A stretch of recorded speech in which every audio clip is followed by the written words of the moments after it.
মায়ের জীবনকে নানান দিক থেকে দেখা হয়েছে।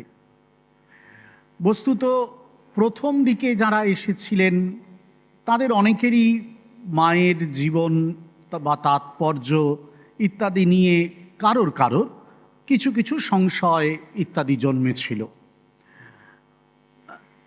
কিন্তু যতই দিন গেছে শ্রী শ্রী মায়ের যে ভাগবতী মহিমা, তার যে অপূর্ব জগজ্জননী সত্তা, সেটির প্রকাশ ঘটতে দেখা গেছে এবং মায়ের সেই মহিমাটিও সবাই অন্তরে অন্তরে উপলব্ধি করেছেন। দিব্য সে মহিমা, বহুদর্শী সে মহিমা।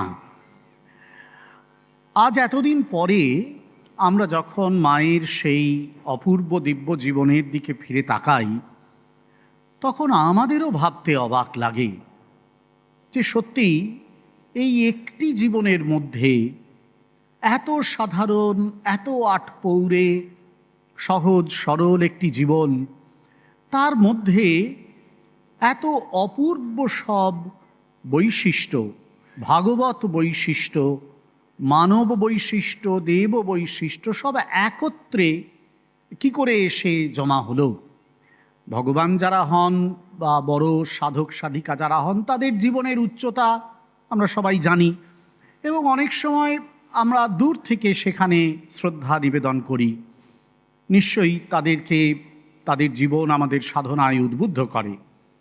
কিন্তু মায়ের জীবন একই সঙ্গে যেন একটি পরম উদ্দীপনাময় দিব্য ভাগবত জীবন, আবার আমাদের অত্যন্ত কাছে, অত্যন্ত চেনা, অত্যন্ত পরিচিত। এইখানেই বোধহয় মায়ের জীবনের অনন্যতা। একটা দৃশ্যের কথা মনে পড়ে সবার, আপনাদেরও সবার জানা আছে, অতি পরিচিত দৃশ্য। বেলুড় মঠের এই অনতি দূরেই ঘটেছিল ঘটনাটি। অবশ্য তখনও এই বেলুড় মঠ তৈরি হয়নি। নীলাম্বর বাবুর বাগান বাড়ি যেটি রয়েছে, সেখানে মা পঞ্চতপা সাধনা করেছিলেন এবং সেই সাধনার কারণ ছিল, আমরা যারা জীবন পাঠ করেছি মায়ের জীবন আমরা সবাই জানি, শ্রী শ্রী ঠাকুরের অদর্শন হয়েছে। সুতরাং তারপরে তাঁর জীবনের উপর দিয়ে নানান ঝড় বয়ে যাচ্ছে। আপাত দৃষ্টিতে অন্তত আমাদের দেখে তা মনে হয়। ইতিহাসের দৃষ্টিতে দেখলে, ঐতিহাসিক দৃষ্টিতে দেখলে মনে হয় প্রচুর যেন ঝড় বয়ে যাচ্ছে এবং সেটি যেন কাটিয়ে ওঠার জন্য তার এই সাধনা। আবার আরেক দিক থেকে তার জীবনের যে আধ্যাত্মিক পরিপূর্ণতা, সেটিকেও যেন তিনি অনুভব করতে চাইছেন। শ্রুতিতে স্বে মহিম্নি বলা হয়েছে, বলছেন যে এই পরম সত্তা তার নিজের মহিমায় প্রতিষ্ঠিত। এই মহিমায় প্রতিষ্ঠা জন্য যেন এই অবতার বা অবতার শক্তিরা জগতে এসে সাধনা করেন। তারা লোককল্যাণের জন্যেও সাধনা করেন। সুতরাং মায়ের এই পঞ্চতপা সাধনাকে এই নানান দিক থেকেই দেখা যেতে পারে। কিন্তু আমরা যখন মায়ের এই অপূর্ব দিব্য জীবনের দিকে নজর দিই, তখন বুঝতে পারি যে শুধু পঞ্চতপা সাধনার ওই কয়েকটা দিন, কয়েকটা ঘন্টা, ওই একটা জায়গা, ওইটা নিয়েই কিন্তু মায়ের তপস্যার যেন শেষ হচ্ছে না। এমন একটা জীবন, যে জীবনটা পুরোটাই একটা তপস্যা। তপস্যা বলতে আমাদের সাধারণ ধারণা আছে এটা খুব কঠিন ব্যাপার, কোথাও পাহাড়ে যেতে হবে, জঙ্গলে যেতে হবে, গুহায় যেতে হবে, বা মানে সবাইকে ছেড়ে টেড়ে থাকতে হবে। আগেকার দিনের মুনি ঋষিদের ছিল, আমাদের একটি ছাত্র আমাদের খুব সুন্দর অনেক দিন আগে বলেছিল, তপস্যা করলে মহারাজ নিশ্চয়ই দাড়ি গজায়, তাই না? তো এরকম আমাদের সব ধারণা আছে যে তপস্যায় বোধহয় এরকম ব্যাপার স্যাপার কিছু থাকবে, যার মধ্যে এরকম বাহ্যিক বিভিন্ন চিহ্নগুলো প্রকাশ পাবে, বিভিন্ন অভিজ্ঞানগুলো প্রকাশ পাবে। কিন্তু মায়ের জীবনের দিকে যদি তাকাই, তখন তপস্যার একটা অন্য মাত্রা, একটা ভিন্নতর মাত্রা আমরা খুঁজে পাই। শাস্ত্রের ভিত্তিতে যখন আলোচনায় এগোই, তখন দেখি শাস্ত্রে তপস্যার যে ধারণা ব্যক্ত করা হয়েছে, মায়ের জীবনে সেটি মূর্ত হয়ে উঠেছে। ওঠারই কথা, তার কারণ আমরা জানি এরাই শাস্ত্রকে সৎশাস্ত্রে রূপান্তরিত করেন। তীর্থকে যেমন তীর্থত্ব দান করেন, সেরকম শাস্ত্রকে সৎশাস্ত্রে রূপান্তরিত করেন, শাস্ত্র বলেছেন। সুতরাং এটা হওয়ারই কথা। কিন্তু এটা যে হচ্ছে সেটা যখন আমরা দেখি তখন আমাদের যেন খুব আনন্দ হয়, আমাদের সাধনার পথে এগোতে যেন খুব সুবিধা হয়, একটা প্রেরণা পাওয়া যায়। শাস্ত্রে তপস্যার যে আলোচনা করা হয়েছে সেখানে তপস্যাকে নানান দিক থেকে দেখানো হয়েছে। আচার্য শঙ্কর তৈত্তিরীয় উপনিষদের ভাষ্যে একটা জায়গায় তপস্যার আলোচনা করতে গিয়ে মহাভারতের একটি শ্লোককে উদ্ধার করেছিলেন। সেখানে বলা হয়েছিল, মনসশ্চেন্দ্রিয়াণাং চৈকাগ্র্যম পরমং তপঃ তজ্জায় সর্বধর্মেভ্য সধর্ম পর উচ্যতে। অর্থাৎ তপস্যাই হচ্ছে সবচেয়ে বড় ধর্ম, এবং এটি হচ্ছে মন এবং ইন্দ্রিয়ের একাগ্রতা। এটাই হচ্ছে তপস্যা। নিশ্চয়ই তপস্যার এটি একটি ধারণা, কিন্তু ভগবদ্ গীতা তপস্যার এই ধারণাটিকে অনেক বিস্তৃত রূপ দান করেছেন। সেখানে তপস্যার শারীর তপস্যা, বাঙ্ময় তপস্যা, মানসিক তপস্যা, আবার এই 3 রকমের তপস্যার সাত্ত্বিক, রাজসিক, তামসিক, এই বিভিন্ন রকম ভেদের উল্লেখ রয়েছে। আমরা একটু সংক্ষেপে ছোট করে দেখার চেষ্টা করি যে মায়ের জীবনে এই মহাভারত কথিত যে তপস্যা, বা এই যে ভগবদ্ গীতা উক্ত যে তপস্যা, সেটি কেমনভাবে ছড়িয়ে আছে। সেটি দেখলেই আমরা বুঝতে পারব যে একটি সম্পূর্ণ জীবন হয়ে উঠেছে তপস্যার নামান্তর। জীবনটাই তপস্যা, পুরো জীবনটাই। গীতায় শারীর তপস্যার সম্পর্কে বলা হয়েছিল, দেবদ্বিজ গুরু প্রাগ্ধ পূজনম শৌচম আর্জবম ব্রহ্মচর্যম অহিংসা। এগুলো হচ্ছে শারীর তপস্যা। এইগুলোকে মানে ফিজিক্যাল তপস্যা আর কি এটা বলা যেতে পারে। এগুলো ফিজিক্যালি করতে হবে, শরীর দিয়ে করতে হবে।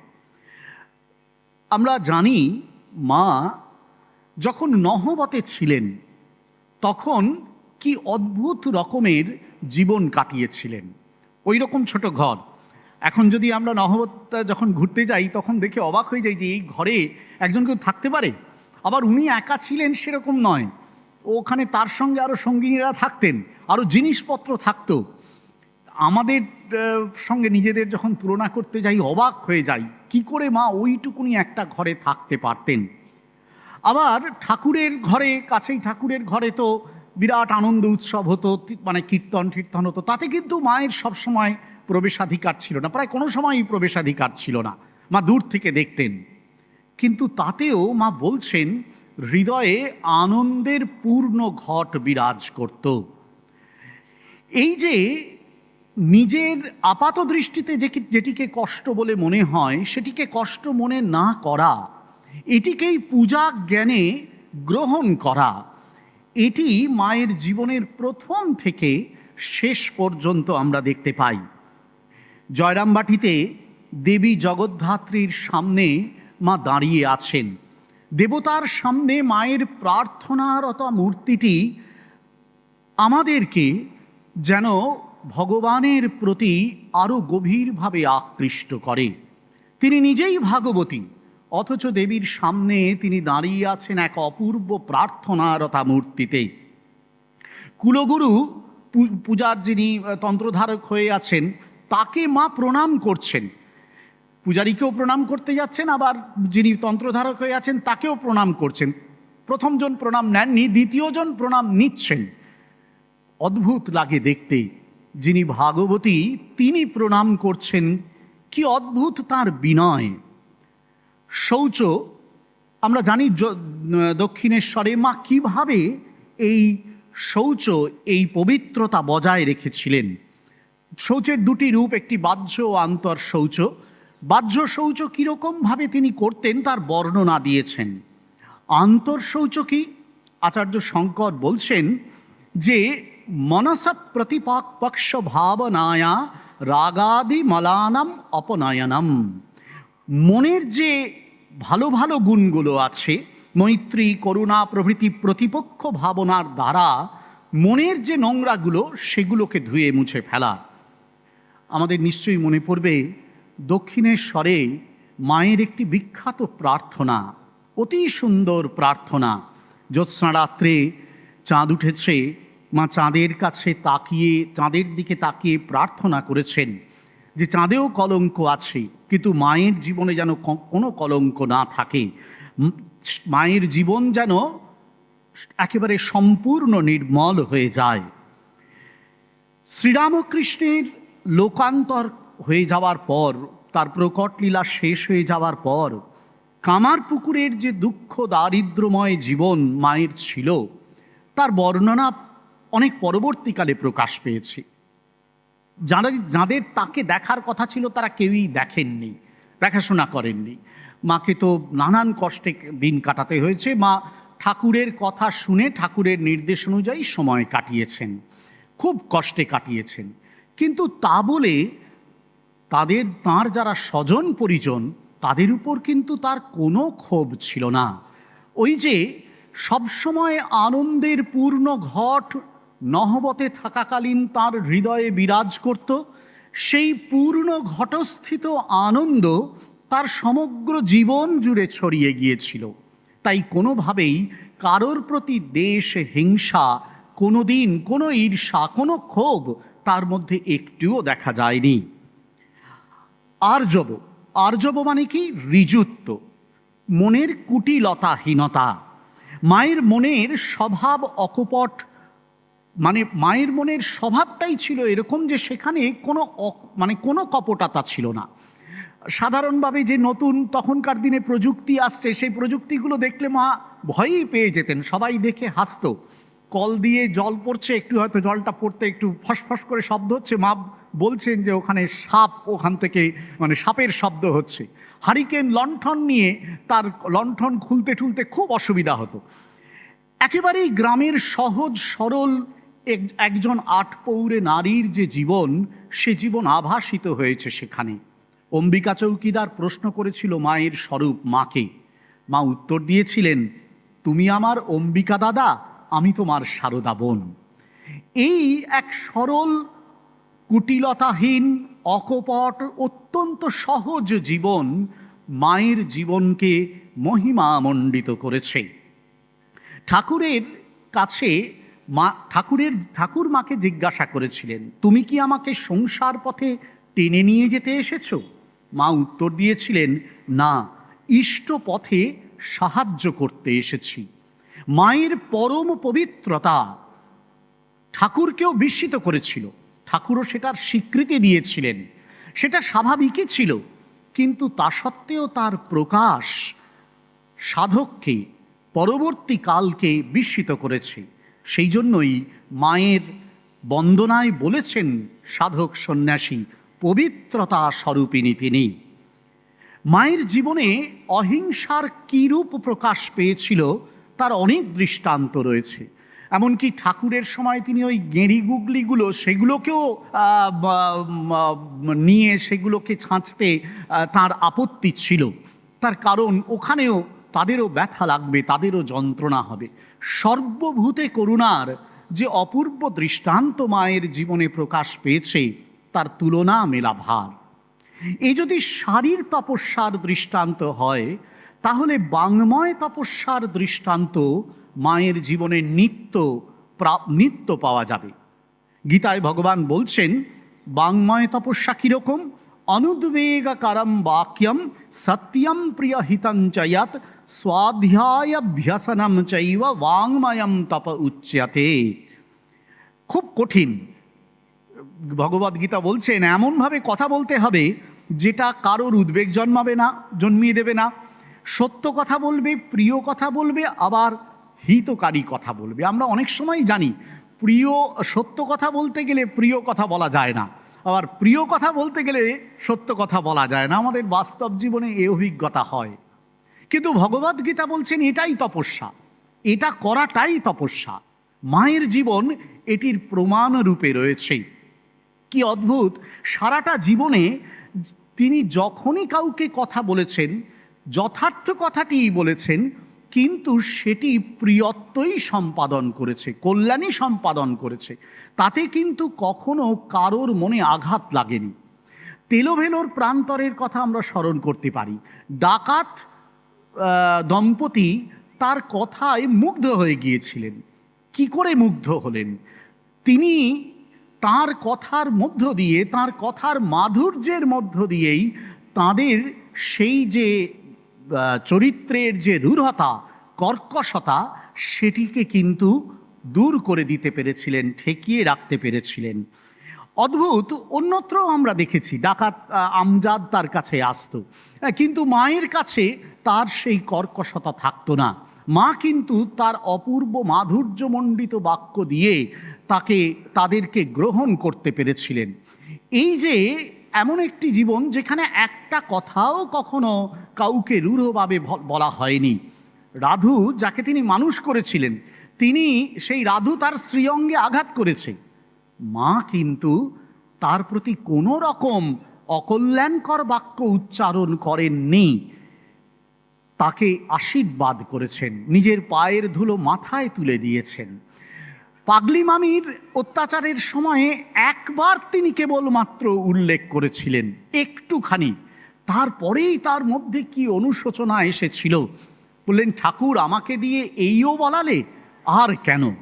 ওই একবার মাত্র বোধহয় সামান্য একটু পাওয়া যায়, কিন্তু পাগলি মামির তো অত্যাচারের সীমা ছিল না। একবার কন্টিনিউয়াস বলে চলেছেন মায়ের উদ্দেশ্যে, ঠাকুরজি মরুক, ঠাকুরজি মরুক। আর মানে মনে হচ্ছে না ঠাকুরজি মরলে পাগলি মামির সবচেয়ে বেশি কল্যাণ হবে। সেটা তো হওয়ার কথা ছিল না, কিন্তু ওই কন্টিনিউয়াস ওটা বলে চলেছেন, তাতে মায়ের কোনো উদ্বেগ নেই। মা শুধু উল্লেখ করছেন, ছোট বউ জানে না যে আমি মৃত্যুঞ্জয়। এই অদ্ভুত রকমের একটি উদ্বেগহীন, সকলের কল্যাণ চিকীর্ষু জীবন আমাদের ধরাধামে ঐতিহাসিক কালে কিছুদিন আগেই আবির্ভূত হয়েছিল। মানস তপস্যার আলোচনা করতে গিয়ে ভগবদ্ গীতায় বলছেন ভগবান, মনঃপ্রসাদ সৌম্যত্যম মৌনম আত্মবিনিগ্রহ ভাব সংশুধিরিত্যেতৎ তপো মানসমুচ্যতে। এই মনঃপ্রসাদ, এই সৌম্যত্ব কি না? অন্তঃকরণের শান্ত বৃত্তি। মায়ের সমগ্র জীবন এর উদাহরণ হয়ে রয়েছে। জয়রামবাটিতে কত রকমের মানুষ তার কাছে আসতো, কত রকমের ভক্ত, তাদের নানান রকমের আবদারের কোনো শেষ নেই। কেউ কেউ মা যাতে তাকে মরে রাখেন সেই জন্য মায়ের পায়ের বুড়ো আঙুলটা পর্যন্ত কামড়ে দিয়েছিল, যাতে মা তাকে মনে রাখেন। কেউ কেউ মায়ের সামনে বসে একেবারে ষোড়শোপচার পূজা করবে ভেবে নিয়ে ন্যাস ঠ্যাস করা শুরু করে দিয়েছিল, মা ওদিকে ঘেমে নিয়ে অস্থির। যা হোক, শেষ পর্যন্ত মায়ের উদ্ধারকর্ত্রী একজন এগিয়ে এসেছিলেন, সেই ইতিহাস আপনারা জানেন সবাই। কিন্তু মায়ের জীবনের ভিতরে কখনোই এই সবের জন্য, এই বিচিত্র ভক্তের আসার জন্য কোনো মায়ের জীবনের প্রসাদ কখনো বিকৃত হয়নি, শান্তত্ব কখনো চলে যায়নি। তার যে কল্যাণময় মূর্তি, সেটি সবসময় কিন্তু জাগরুক ছিল। জয়রামবাটির একটি বিখ্যাত ঘটনা আছে, আপনারা সবাই জানেন, অতি পরিচিত ঘটনা। একদিন ভক্ত জয়রামবাটিতে এসেছে, রাত্রিবেলা আছে, তো হঠাৎ করে ভোর রাত্রে সে শুনছে কোথায় একটা যেন শব্দ হচ্ছে, খুটখুট খুটখুট। সে উঠে দেখছে যে হ্যাঁ, শব্দটা ঘরের বাইরে থেকে আসছে। সে দরজাটা খুলে বাইরে বেরিয়ে দেখে একটু দূরে বাড়ি থেকে বেরোবার পথের যে রাস্তাটা, সেখানে কেউ একজন কিছু একটা করছে, একটা লণ্ঠনের আলো জ্বলছে। তিনি কাছে গিয়ে দেখছেন স্বয়ং মা বসে আছেন। কি করছেন? একটা কিছু খুরপি হাতে নিয়ে ওই মা রাস্তাটার উপর কিছু করছেন। ওই রাত্রে, মধ্যরাত্র প্রায়, মাকে দেখেছি, জিজ্ঞেস করছে ভক্ত, মা তুমি এখানে কি করছো? বলছে, না, তোমাদের এই পথ চলতে এই রাস্তাটায় খুব পাথর টাথর হয়ে রয়েছে, তো ইট পাথর বিছিয়ে আছে, তোমাদের চলতে গেলে তোমাদের আঘাত লাগবে, কষ্ট হবে, সেই জন্য এগুলো একটু সরিয়ে সমান করে দিচ্ছি। সন্তানের জন্য মায়ের জীবনের এই যে সম্পূর্ণ নিবেদন, সেটি দেখলে আমরা স্তম্ভিত হয়ে যাই। মনে হয় এটি বোধহয় সেই মূর্তি, যে মূর্তি জগতের সমস্ত দুঃখকে নিজের অঙ্গে ধারণ করে সেই দুঃখ কষ্টকে সহ্য করার যে পরম তপস্যা সেটি নিত্য করে গিয়েছে। মা পরবর্তীকালে বলেছিলেন, দারিদ্র্যের দিনে যেমন তার বিশ্রাম হতো, পরবর্তীকালে মায়ের বাড়িতে এসে, উদ্বোধনে বাড়িতে এসে সচ্ছলতার দিনেও তার মনের কোনো রকম সেক্ষেত্রে পরিবর্তন হয়নি, একই রকম তিনি রয়েছেন। এটি যারা তাকে দেখেছেন তারাই কিন্তু সবাই কিন্তু এর সাক্ষী দিয়েছেন। আরেকটি সবচেয়ে গুরুত্বপূর্ণ দিক, নিজেকে সরিয়ে রাখা। এটিও শাস্ত্র বলেছেন আত্মবিনিগ্রহ, কোনোভাবেই নিজেকে প্রকাশ না করা। দক্ষিণেশ্বরে যখন ছিলেন তখন খাজাঞ্চি বলেছিলেন যে তিনি আছেন আমি জানি, কিন্তু তাকে দেখিনি। মাকে চোখের সামনে অতদিন ছিলেন দক্ষিণেশ্বরে, কিন্তু তাকে অধিকাংশরাই দেখতে পাননি। এমনকি শ্যামপুকুর বাটিতেও ওই ছোট্ট সিঁড়ির তলার ঘরেই মা সময় কাটাতেন এবং ঠাকুরের সেবার জন্য যা কিছু করতেন। মাকে সামনে আসতে কেউই কিন্তু দেখেনি। শ্রী শ্রী ঠাকুরের প্রকট লীলা শেষ হওয়ার পর তারপর মা সামনে এলেন বটে, কিন্তু সেখানেও যেন আবরণ ছিল। সেই আবরণটাকে উন্মোচিত করবার চেষ্টা করেছেন ভক্তরা, তাদের আদরে আবদারে সাধনায় নিশ্চয়ই মায়ের সেই আবরণ ধীরে ধীরে উন্মোচিত হয়েছে। কিন্তু তবুও তার সেই সহজ সাধারণ আটপৌরে যে মূর্তিটি, সে মূর্তিটি কিন্তু কখনোই আমাদের চোখের সামনে থেকে হারিয়ে যায়নি। নিবেদিতা খুব সুন্দর লিখেছিলেন, আমরা সবাই জানি, সত্যই তুমি ঈশ্বরের আশ্চর্যতম সৃষ্টি। বাস্তবিকই যা কিছু বিস্ময়কর সৃষ্টি সবই শান্ত, নীরব, গোপনে অজ্ঞাতে তারা প্রবেশ করে আমাদের জীবনে। যেমন বাতাস ও সূর্যের আলো, রাগ দেশের ঊর্ধ্বে যে গহন প্রশান্তি, সময় সময় তোমার চিন্তা সেখানেই সমাহিত হয় নাকি? মায়ের জীবনের এই যে আরেকটি দিক, যেখানে তার ভাগবতী রূপটিও কিন্তু সদা জাগরুক ছিল। আমাদের এই মায়ার সংসারে তিনি রয়েছেন, যারা এসেছেন তারা দেখছেন যে তিনি সাধারণ নারীর মতন সব ঘরকন্যা করছেন। গিরিশ ঘোষ বলেছিলেন একবার যে আমরা যে মাকে দেখছি, দেখে মনে হচ্ছে তিনি একেবারে সাধারণ মেয়ের মতন পাড়াগে নারীর মতন ঘরকন্যা করছেন, বাসন মাজছেন, ঘর নিকুচ্ছেন, কিন্তু তিনিই যে জগৎ জননী সেটা আমরা বুঝতে পারছি না। সত্যিই যারা তখন এসেছিলেন, সামনে থেকে দেখেছিলেন, তারা অনেকে বুঝতেই পারেননি রাসবিহারী মহারাজ তার এত সেবা করছেন। তাঁরও প্রশ্ন ছিল, তিনিও মায়ের স্বরূপ নিয়ে প্রশ্ন করেছিলেন। যারা তার সামনে আসতো তারা জিজ্ঞাসা করেছে যে এই যে আপনি সংসারে রয়েছেন, এ কি মায়ার মধ্যে? মা বলেছিলেন মায়া নয় তো কি, কিন্তু সঙ্গে সঙ্গে এটিও বলেছিলেন যে তিনি চাইলেই এই মায়া কাটিয়ে চলে যেতে পারেন। আমি বৈকুণ্ঠে নারায়ণের পাশে লক্ষ্মী হয়ে থাকতুম, ভগবান নরলীলা করতে ভালোবাসেন কিনা? তিনি নরলীলার জন্য এবারে এসেছেন। সে লীলায় এই জগতের জন্য সমস্ত জগতের যত দুঃখ কষ্ট আছে, সে সমস্ত দুঃখ কষ্টকে তিনি নিজের অঙ্গে ধারণ করছেন। শ্রী শ্রী ঠাকুর তার প্রকট লীলা শেষ হওয়ার আগে মাকে বলেছিলেন যে কলকাতার লোকগুলো পোকার মতো কিলবিল করছে, মাকে তাদের দেখতে হবে। মা প্রথমে রাজি ছিলেন না, বলেছিলেন তিনি মেয়ে মানুষ, তিনি কি করে করবেন। কিন্তু ঠাকুর বলেছিলেন যে না, তাকে এই দায় নিতেই হবে। ঠাকুর জানতেন মায়ের মহিমা কি, অবতার শক্তি, অবতার তিনি নিয়ে এসেছিলেন সেই শক্তিকে তার লোককল্যাণ কার্য সম্পূর্ণ করবার জন্য।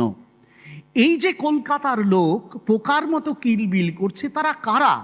তারা আসলে শ্রীরামকৃষ্ণের কাল ও তার উত্তর কালের ভোগ বাসনা মত্ত পৃথিবীর মানুষ। তারা এই অবিদ্যা, ঈর্ষা, হিংসা, এই লোভ সব কিছু জড়িত সংসারে তারা রয়েছে। তাদেরকে উদ্ধার করবেন কে? তার জন্য এসেছেন শ্রীমা, এবং সেই উদ্ধার করবার জন্যই তাকে ভক্তের এত যন্ত্রণা নিজের অঙ্গে ধারণ করতে হয়েছে। যে কারণেই আমরা দেখছি তাকে প্রণাম করে যাচ্ছে, আর তিনি পা ধুচ্ছেন ক্রমাগত, বলছেন জ্বলে যাচ্ছে পা। কি কষ্ট তিনি নিজে স্বীকার করেছেন। অথচ তার মনের সেই সৌম্যত্ব, সেই শান্তত্ব, সেই প্রসাদ কখনো বিনষ্ট হয়নি। এখানেই মায়ের তপস্যাময় জীবন। এর চেয়ে বড় তপস্যা কোথাও আর নেই। এই সংসারে থেকে, এই জনারণ্যের মধ্যে থেকে, মানুষের অজস্র সহস্র দুঃখের মধ্যে থেকে সেই দুঃখকে দুঃখকে নিজের করে নিয়ে মা আসলে যেন জগতের সকলের হয়ে দুঃখ ভোগ করে গেছেন। নিজেই বলেছিলেন, আমি ভুগি, তোমরা ভালো থাকো। এই যে তার অসাধারণ একটি তপস্যাময় জীবন, সে জীবন আমাদের নিত্য অনুপ্রাণিত করে, দিব্য ভাবনায় ভাবিত করে। জগতের জন্যই তার দেহ ধারণ। মায়া কাটাতে পারলে নিঃসন্দেহে এই শঙ্করীর চরণে লগ্ন হয়ে থাকা সম্ভব। সাধক সে কথা বলে গিয়েছেন। কিন্তু এই জগতের জন্য যিনি এসেছেন, তিনি নিজেই দায় গ্রহণ করেছেন তার সাধক, তার শরণাগত ভক্তদের মায়া কাটিয়ে দেওয়ার। নিশাচর দেশে, সাধক কবি লিখেছিলেন, নিশাচর দেশে এই কারাবাসে বসে তিনি তপস্যা করে চলেছেন। কেন না, এই ভূতলের জীবমঙ্গল তিনি করবেন। নিজেকে তাই বিরহ অনলে দহন করেছেন। ভক্তের জগতের সমস্ত যে দুঃখ তাকে নিজের অঙ্গে ধারণ করেছেন। ক্ষুব্ধ হননি, ক্রুদ্ধ হননি কখনো। ভগবান শঙ্করাচার্য গীতা ভাষ্যে ক্ষমা শব্দটির একটি ব্যাখ্যা দিয়েছেন। সেটি হলো এই, তারিতাস্য আকৃষ্টস্য তারিতাস্য বা অবিকৃত চিত্ততা। ক্ষমা কি? ক্ষমা হলো কেউ যদি আমার উপর ক্রোধ করে বা আমাকে তাড়নও করে, তাহলেও কিন্তু আমার চিত্তের কোনো বিকৃতি জন্মাবে না। এটি হলো ক্ষমা। মায়ের জীবন দেখলে আমরা বুঝতে পারি তার এই তপস্যার সঙ্গে জুড়ে রয়েছে এই অপূর্ব ক্ষমাময়ী মূর্তিটি। কারুর প্রতি ক্ষোভ নেই, কারুর প্রতি বিদ্বেষ নেই। যারা কামার পুকুরে তাকে দেখেনি, যে ভাইরা গলা কাটা তপস্যা করে এসেও তাকে যন্ত্রণা দিয়েছিল, যে রাধু, যে পাগলি মামি, যে নলিনী তাকে নিত্য যন্ত্রণা দিয়েছে, কারুর প্রতি জীবনের শেষ পর্যন্ত বিন্দুমাত্র কোনো ক্ষোভ তিনি রাখেননি। প্রত্যেকেরই উপর এই অবিকৃত চিত্তে তার প্রসন্ন মনের আশীর্বাদ বর্ষিত হয়েছে। স্নেহ করুণাময়ী জননী তার সমস্ত প্রসন্ন আশীর্বাদ দিয়ে আমাদের উদ্ধারের পথ যেন করে দিয়ে গিয়েছেন। তার এই ক্ষমারূপা তপস্বিনী মূর্তিটি সাধকের কাছে নিত্য প্রেরণার মূর্তি হয়ে রয়েছে। সূচনায় আমরা স্মরণ করেছিলাম যে মা নীলাম্বরবাবুর বাগান বাড়িতে পঞ্চতপা করেছিলেন। সূচনায় এটাও স্মরণ করেছিলাম, সে পঞ্চতপা আপাত দৃষ্টিতে তার নিজের জন্য, কিন্তু বস্তুত তার নিজের জন্য বোধহয় নয়। জগতের চারিদিকে, জগতের ঊর্ধ্বে নিম্নে যেখানে যত যন্ত্রণা, যত বাসনা, যত লোভ মোহের আগুন জ্বলছে, মা তার মধ্যে নিজে তার আসন অধিষ্ঠান করে রেখেছেন।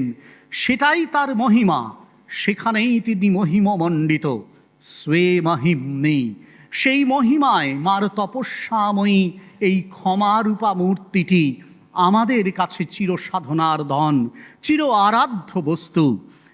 খুব সুন্দর, আমাদের বারবার মনে হয় জীবনের একেবারে শেষে তার মহাসমাধির প্রাক্কালে মা যখন জগতের উদ্দেশ্যে আশীর্বাদ করে বলছেন যে যারা যেখানে এসেছে, আসছে, আসবে, তাদের সকলকে একটি কথা জানিয়ে দিতে হবে যে তাদের একজন মা আছেন।